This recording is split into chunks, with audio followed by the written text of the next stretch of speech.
Bismillahirrahmanirrahim. Assalamualaikum warahmatullahi wabarakatuh.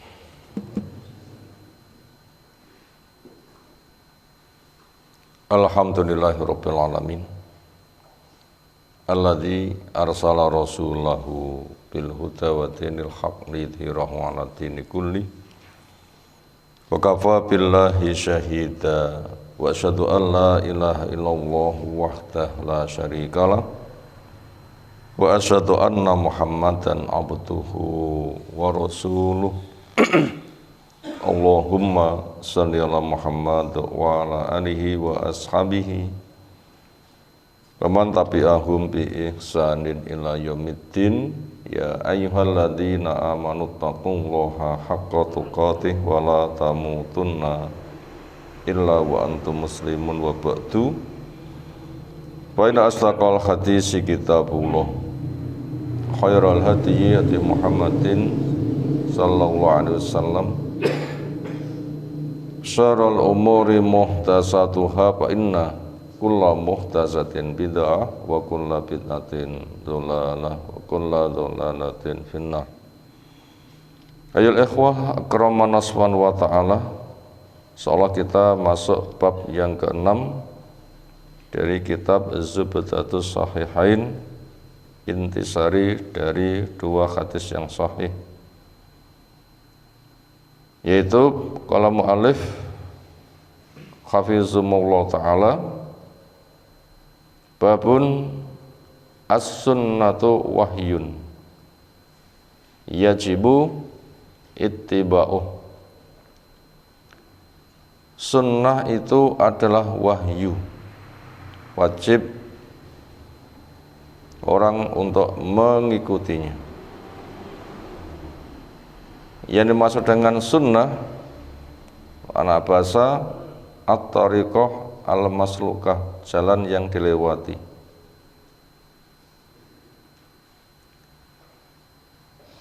Yang dimaksud dengan istilah syar'i at-tariqah, salaka alaiha Rasulullah sallallahu alaihi wasallam, jalan yang lewat di atasnya Rasulullah sallallahu alaihi wasallam. Istilah as-sunnah atau sunnatur rasul, atau dengan Islam 3 kata di atas semakna.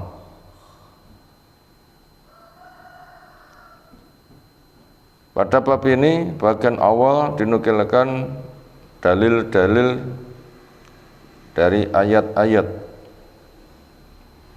Yang pertama nukilan surah An-Najm yang ke-3 sampai yang ke-4. Wa ma yantiqu 'anil hawa in huwa illa wahyu yuha. Dan tidaklah Rasul SAW bicara dari kemauannya,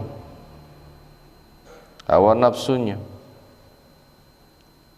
Tidaklah apa yang beliau sampaikan kecuali semata wahyu yang diwahyukan.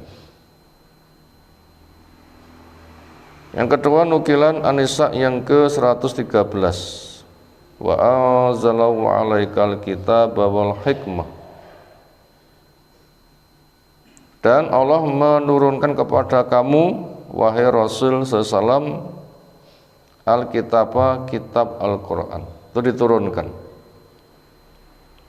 Allah berfirman sesuai keagungannya, didengar, ditulis, dibukukan, diturunkan.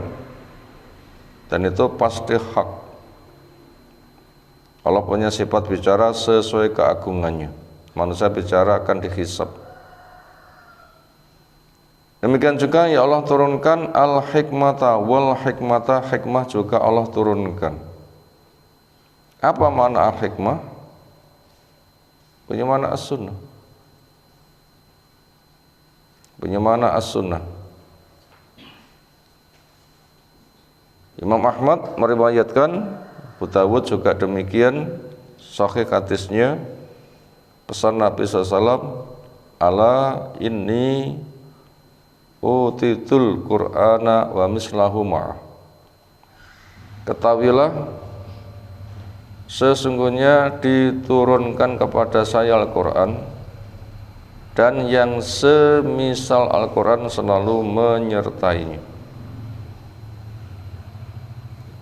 Itulah bimbingan hukum yang diterapkan Nabi sallallahu alaihi wasallam melewati ucapannya, perbuatannya, ketetapannya. Itu memiliki makna al-hikmah. Keduanya Allah menurunkan. Kemudian yang ketiga, nukilan Al-Hujurat yang pertama. Allah memanggil, ya ayyuhalladzina amanu la tuqaddimu baina yadayillahi wa rasulih. Wahai orang-orang yang beriman, kalian jangan mendahului, jangan jalan duluan di depan Allah dan di depan Rasulnya. Ketetapan jalan beragama ini dari Allah, syariatnya. Ketetapan jalan beragama Rasul telah menjelaskannya, keduanya sama-sama wahyu. Ketika Allah belum menetapkan, ketika Rasul belum menyampaikan, maka kamu jangan jalan duluan. Tunggu ketetapannya, ketika tahu barulah berjalan. Gimana Al-Quran diketahui baru berjalan. Bagaimana dari Rasulullah SAW dijelaskan gamblang, maka baru dijalankan. Berikutnya nukilan sebuah ayat, alladzina yattabi'una rasulah an-nabiyyal ummiyah, orang-orang yang mengikuti kepada Rasul, seorang nabi yang ummi, seperti bayi lahir tergantung dengan ibu, maknanya belum mampu belajar baca tulis sehingga diterjemahkan buta huruf. Sehingga ketika menuduh itu hasil karya Rasul, tidak benar. Kenapa? Nabi dituruni wahyu, kondisinya buta huruf, nggak bisa baca, nggak bisa tulis, itu memang betul-betul wahyu. Siapa Rasul? Nabi yang ummi, yaitu alladzi, seorang nabi, seorang rasul yang yajidunahu maktuban indahum fit Taurat. Yahudi telah menjumpai sifatnya telah dijelaskan di Taurat, wal Injil. Nasara telah mengetahui sifat Nabi kita dijelaskan di Injil. Ya'muru bil ma'ruf wa yanhahu 'anil munkar. Nabi yang ada memerintahkan kepada yang ma'ruf. Ma'ruf yang paling ma'ruf itu adalah wahyu. Nanti membimbing bagaimana bertauhid, berbimbing beribadah yang benar. Dan melarang dari mereka dari kemungkaran. Mungkar yang kalian mungkar itu kebodohan, berpaling dari wahyu. Sehingga di depan Allah dia syirik. Ketika beribadah bid'ah, berperilaku penuh dengan kemaksiatan, itu Rasul datang untuk melarangnya. Wa yukhillu lahum thayyibat, menghalalkan kepada mereka yang baik-baik. Wa yuharimu alaihimul khaba'is, mengharamkan kepada mereka yang keji. Yang baik semisal onta, sapi, kambing. Yang haram-haram semisal babi, darah, termasuk binatang-binatang yang keji, yang menjijikkan.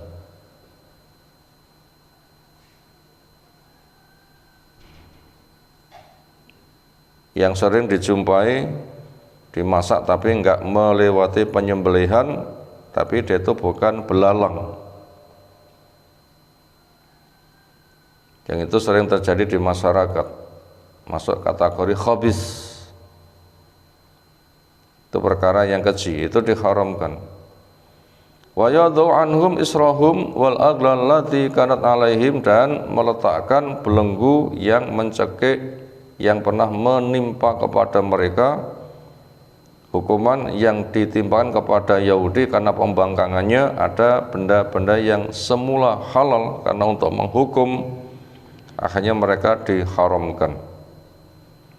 Lalu yang dibawa oleh umat Nabi yang terakhir, karena bukan Yahudi, bukan Nasara, sementara benda itu semula hukumnya halal mubah, maka dikembalikan kepada hukum mubah. Walladzina amanu bi, siapa yang mengimani kepada Nabi tadi, wa azzaruhu dan menghargai kepada Nabi tadi, wa tabau dan mereka mau mengikuti an-nura, Nabi yang datang membawa nur. Firman Allah, sunnah pun juga wahyu, alladzi unzila ma'ahu, yang diturunkan kepadanya, ulaika umul muflihun, hanya mereka saja orang-orang yang beruntung, atau orang yang demikian betul-betul orang yang beruntung. Itu tadi satu bab dijelaskan dengan ada 4 dalil dari ayat-ayat. Apa pelajarannya? Pertama, arti sunnah telah kita jelaskan. Mana bahasa adalah jalan yang ditempuh, atau riqah al-maslukah. Mana istilah? Jalan yang ditempuh Rasul SAW di dalam berislam. Itu makna as-sunnah, jalan yang ditempuh Nabi SAW di dalam berislam. Itu namanya as-sunnah atau sunnatur Rasul atau al-islam, Islam itu sendiri. Pelajaran yang kedua, jalan surga itu hanya satu. Jalan surga itu hanya satu. Itulah yang ditempuh Nabi SAW. Karena sebagaimana pesan beliau SAW yang lain, kullu ummati yadkhulul jannah illa man aba. Semua umatku mereka masuk surga kecuali yang tidak mau. Mereka tanya, wa man ya'ba Rasulullah, siapa yang tidak mau disilahkan masuk surga? Jawabnya, man ata'ani dakhala jannah wa man asani faqad aba. Siapa yang taat kepada saya berarti dia disilakan masuk surga mau, tapi siapa yang maksiat membangkang berarti dia disilakan tidak mau. Kenapa? Jalan surga itu melewati ketaatan, bukan ngarang sendiri. Itu pelajaran yang kedua. Pelajaran yang ketiga, antara Al-Quran bersama As-Sunnah, keduanya sama-sama wahyu. Al-Quran sistemnya Allah turunkan entah langsung atau melewati Jibril atau cara-cara yang lain. Nabi mendapatkannya lalu dipanggil juru tulis di depan banyak orang 10 ke atas. Letakkan di sini, letakkan di sini, letakkan di sini. Lalu ditulis, lalu dihimpun, akhirnya dibukukan. Allah menjamin penjagaannya, membaca per huruf itu pahalanya 10.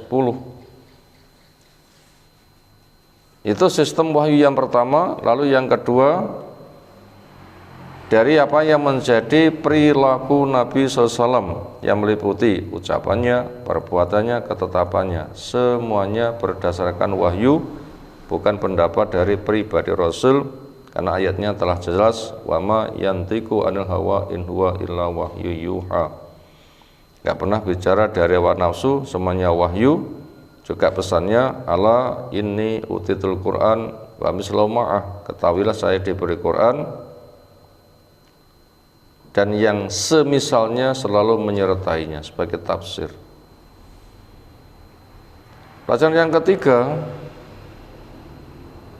paket beragama sempurna dengan Al-Quran dengan As-Sunnah. Paket beragama sempurna dengan Al-Quran dengan As-Sunnah. Itu petunjuk sempurna dengan Al-Quran dengan As-Sunnah. Keduanya sama-sama wahyu, hukumnya sama. Mengingkari sunnah sama dengan mengingkari Al-Quran. Mengingkari satu huruf dari sunnah, maka sama saja mengingkari Al-Quran. Makanya waspada dari subhat-subhat, pemikiran yang salah benar tapi salah. Karena ada yang mengatakan dari Nabi itu sebatas dugaan.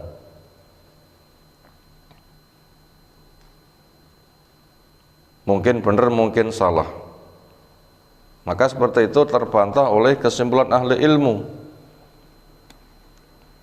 yaitu idza sahhatil hadis fa huwa madhabi, ketika hadis itu sahih maka itu jalan yang ditempuh. Makanya paket beragama sempurna Al-Quran As-Sunnah untuk sahabat selesai. Nah, untuk orang-orang sesudah sahabat dari kalangan tabi'in, maka mereka merupakan muridnya sahabat, yang berarti pemahamannya mengikuti pemahaman sahabat, yang pemahaman sahabat itu telah dibimbingkan oleh Nabi, dikontrol dengan wahyu dan dinyatakan benar sebagai ikutan orang-orang yang sesudahnya dan berikutnya.